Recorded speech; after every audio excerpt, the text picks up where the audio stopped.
Hi, everyone. Welcome to Conversations with Nicole. Today, my guest is Marlene McConnell. She's an author, speaker, podcast host, self-love teacher, and trauma survivor. She is from Cape Town, South Africa, and we're talking about her new book today. It's Ray of Light, The Healing Path to Step Out of Trauma into Joy and Inner Peace, and you can find it available at Amazon. Thank you so much for joining me today. It's lovely to have you. Thank you, Nicole. It's such an honor to be here. I'm very excited for the conversation. I'm excited as well. You are truly an inspiration with your story. So talk about what inspired you to write your book. Where do I start? Let's start the closest to where we are today. Wonderful. I am a cancer survivor, and I can proudly say that I've been 4 years in remission. So 4 years ago, when I was diagnosed, I went through all of the cancer treatments, and what happened, my oncologist would say, "Why do you don't look like a cancer patient? Why is it that you look at peace with all of this? How are you going through this?" And I said, "Well, I don't know, I guess I have a story." And he said, "Can you please share this with the other patients?" And so I started speaking at the support groups, and that was how it started. I started speaking about my journey and how I navigated cancer and the treatments. And what was interesting for me was that my story did not only resonate with the actual cancer patients, but it also resonated with the allies, the family members, the friends that came along to support them. And, when we would get feedback afterward, people would say to me, "Marlene, I'm going through a custody battle, but I've never had cancer, but your message, it's really inspired me to do better or to sort this out. Marlene, I'm going through a divorce, and your message has really inspired me." And the next day I would get email from the social worker asking me for all of the answers to all of the questions that the group would have. Right. And I would end up writing these emails, and people would say, "What was in your burner when you were meditating or praying?" And, I'd say, "Okay, it's lavender. You can find it at this shop." And Sure. eventually I thought, there must be a better way. And so in 2020, December, I took my dog out in the middle of the night, and he wanted to go for his wee. And as he squatted down, the little man, I thought I'll give him some privacy. And as I looked up into the face of a beautiful, beautiful barn owl, and it was just gliding quietly overhead. And I watched this owl as it just glided over this 3-story building, and it was a full moon. So it was against the backdrop of this beautiful full moon. And I just had this feeling that I needed to own my story, which is something that I've never done before. Mm-hmm. And from there, I tried to divert from it, but the intuition and the pull was so strong that I was inspired to start my podcast, and then immediately after to write my book. Yeah.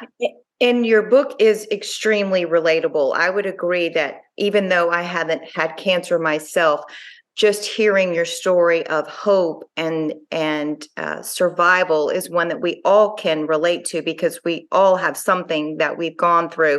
But cancer isn't the only thing that you've been through in your life. Talk a little bit about that. That's right. So when I was a young student, I was working at a restaurant, and at the restaurant, I was in a meeting just discussing the final stages of the season. And so for us here in South Africa, February is the end of season, or January, February is the end of season. And that's also the end of our summertime. Okay. And so after the meeting, I had to return to work an evening shift. And I decided that instead of staying at the restaurant, I was going to go home. And so I got into my car, which my parents bought me for my birthday. I had the wind blowing in my hair, and I drove home. And as I was driving, I remember feeling my intuition saying, "Turn around." And I thought, and I'm going to give my age away, Nicole. It's okay. So I have this car, and I'm thinking I should really get seat covers, because I don't want the seats to be dirty. And I'm thinking, you should really, really turn around and get the seat covers, go back to the mall. But then I don't do this. And there are so many side roads. And as I'm driving, I pass all of these side roads and I power through all along, having this feeling that I should be turning around. And when I came to my apartment, as I walked in, I was not the only one that entered my apartment. There was someone else that entered my apartment. I ran up the stairs, I threw my bag down, and as I came out to the landing, someone grabbed me from behind and put something cold against my neck. And in that moment, it was something that I didn't quite understand. Your mind tries to make sense of it. Sure. You think, oh, who's playing this prank on me? Who is this? What is this joke, right? But soon I realized it was no joke. Right. And we cleared the apartment, went downstairs, and all the long I tried to think, how do I escape this? How can I get out of this? I remember Fight or seeing, flight, right? Yes. yeah, fight or flight. I mean, I remember seeing notifications on television saying that, you can, if you buy this package and you knock the phone off the hook, then it'll dial the police. And I'm thinking, oh, why didn't I get that? And I'm passing the front door where I just put the key down minutes ago, and I'm thinking, can I grab this key? But then at the risk of having my throat slit, I thought maybe not. And so instinctively, and I complied, and the moment we got back upstairs, everything started. I didn't know why, but I was beaten, I was raped, I was strangled, and I was left for dead. Passersby had, called the police, and there was a captain that was in the area on his patrol, and I would later come to know him as a very dedicated police officer.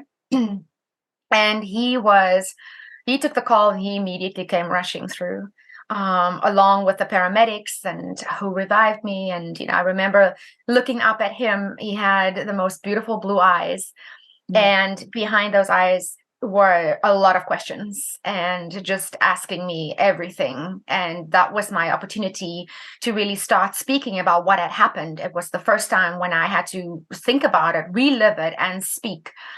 And by the time the paramedics had taken me to the hospital, I heard the familiar voice that I heard in the apartment earlier. I heard that voice come in and say, 3 arrests have been made.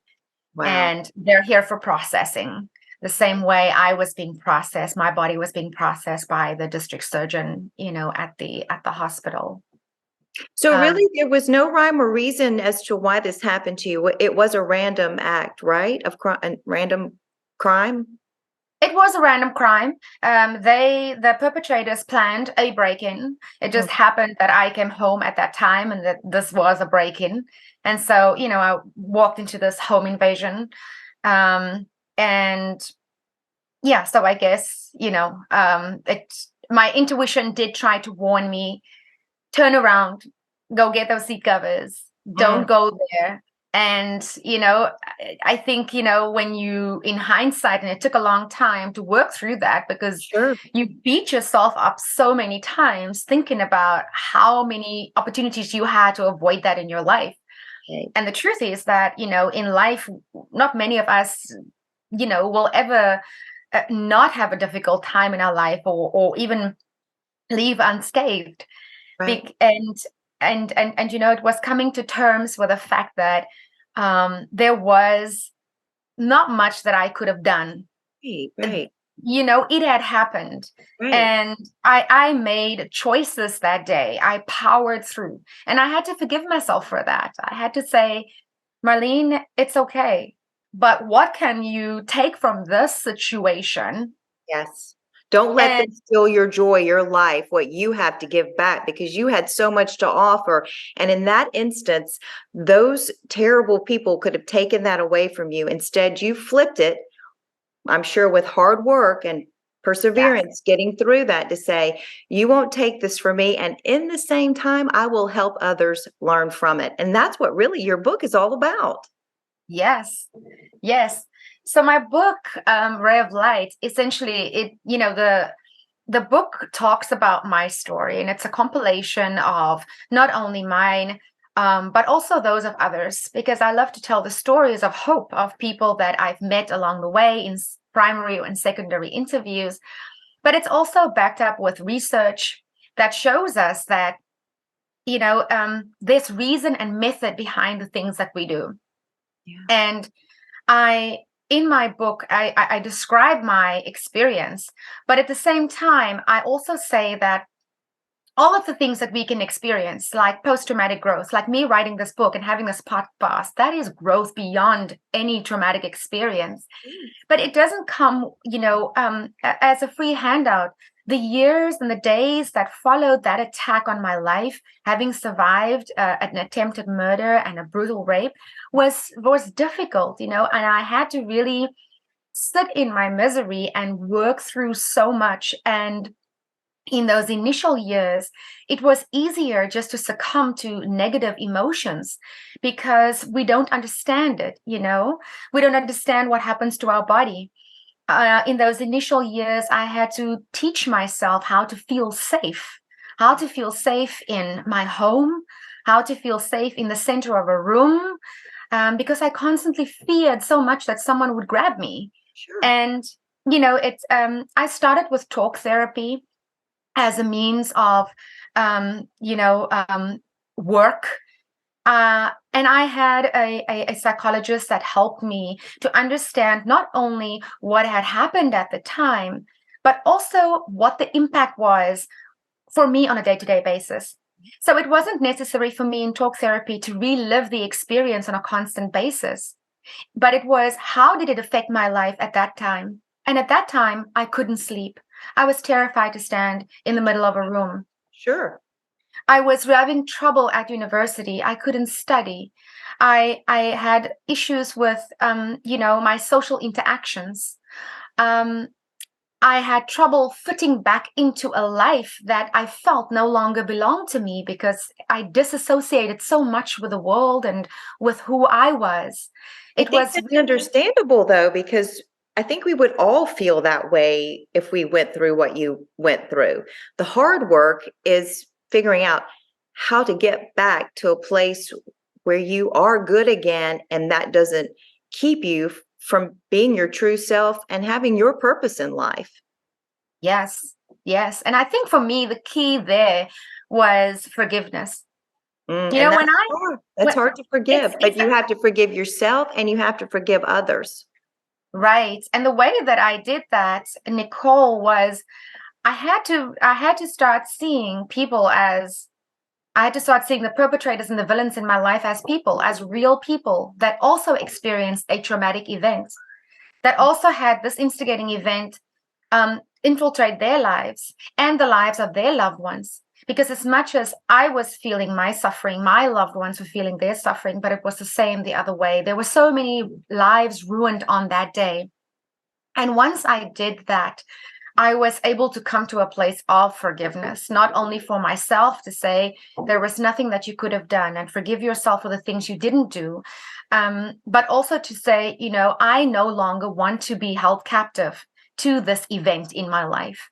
I would like to say that I can take what I have learned and I can share it with the world. I can transmute it into something positive. And I can share this in a positive light and tell people that through forgiveness, through surrender, through the power of my choices, through having the courage to surrender to a higher power in my life, I was able to get through this. Connecting. Is that part of the lesson learned on this path of healing? Is that part of the lessons learned, right? Yes, definitely. And in my book, I structured the book in such a way that each chapter is a lesson that I've learned. And so my book has 10 chapters. And in each chapter, you see a glimpse into my life as I tell my story, but also I share the stories of others that are relevant to that chapter. Yeah. So is it, how did that you found hope in all of this?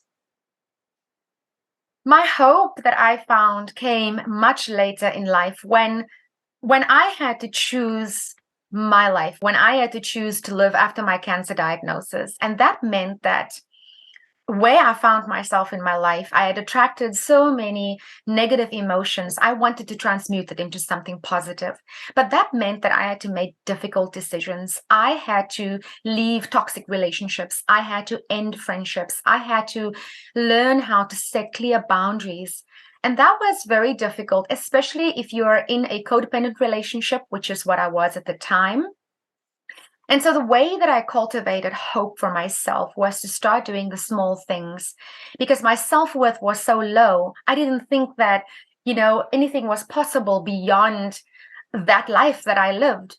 And so I would do small things like I would take a different route home from work. And it sounds so silly, No, but it doesn't it's, actually. it was me taking control of my life and I was breaking the routine that I was in. In I that love that. specific I love that you're saying do the small things. I think that's something we often forget. We have to just have this big, PowerPoint presentation of how we're supposed to change our life and just Yeah, do a 360 and do everything differently. But that makes total sense to me, to do the small things, to take control of your life, even if it means changing the way you go home from the grocery store, taking a different path on your walk. I love that. That really just resonated with me. Thank you for sharing that. great. Yeah, no, you're welcome. Yes. And, at the time, my eating was quite restricted in the sense that, the partner I was with would do the cooking. And so I had to eat what was put in front of me. And something that was really, really liberating was I chose what I ate. And so if I felt like pizza or pasta, I would get that and I would savor every bite. Again, something so small, but I took my power back because I said no, thank you, to something that I was forced to eat. And I made my own choice and I took action. I bought the pizza and I followed through by savoring it. And so that was how I took my power back. Small, excuse the pun, bites at a time. Yeah, I love that. I think oftentimes that you were speaking of the relationship, you might do things because you just want to make it easier, want to get along. But at the same time, that's really not healthy. What's healthy is for you to say, hey, I'm going to have the pizza. You can have something else. And this is how we'll do it, because you have to be true to yourself. If you're constantly trying to change something for someone else, that's not healthy. And you did that, and that's very profound, just something as small as that. So gosh, Yeah. that's good stuff. That's good stuff. And that's what people will see and read in your book, correct? Absolutely. And that was what gave me hope. And once I had hope, I'd hope for tomorrow. I'd hope that I could do this. And then I started taking action. And the action was I went to and I looked at an apartment that I would never even live in, but I went there. I called an agent. I looked at the apartment and I had taken action. And so the next time when I went and I looked at an apartment, I could sign the lease. Sure. And so that's why I say, the small things make the big things palatable. And that's how I cultivated hope. And the hope in my life gave me courage. And once I had courage, I could take action. Yeah. And you took it and you wrote this beautiful book. So as we close, the main takeaways from your book and your life. I would say that we have that ray of light within us. Everything that we need in this world, we already have. And sometimes we feel when we are in the depths of despair that we cannot see that light. We don't know the way out. We can't see how tomorrow can be any better. But when that happens, there will always be someone else that will shine their light for you. It'll be someone that'll come alongside you, even if they don't have anything to say, maybe in silence, if you've lost someone and you're grieving. It could be that someone will come and be that shoulder to cry on, or give you that kind word, or a stranger giving you that smile. but there will always be someone that will shine that ray of light for you. And in my book, I think you will find that path to step out of your trauma. It is possible and it does exist. I'm encouraged. I see you today as a great encourager, and we have a lot to learn from your story because you give us hope that whatever is going on, we can persevere as well. So thank you so much for joining me today. I really enjoyed our conversation. And Marlene, what's the best way for folks to learn more about you? And of course, you can get your book on Amazon. Yes. Thank you. Thank you so much for this opportunity. So my website is www.mycenteredlife.com, because I believe that if you are centered and balanced, you can live the life of your dreams. And so on my website, I have a resources page with meditation that I've curated for my following and also for your listeners, and also some journal prompts. And you can also find me on Facebook and Instagram at My Centered Life. Fantastic. Well, I will be following you. I plan to get your book, and I have really enjoyed our conversation today.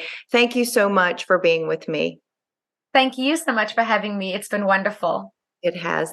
I would agree with that 100%. And that will do it for this edition of Conversations with Nicole. Until I see you again, I hope you have a great day.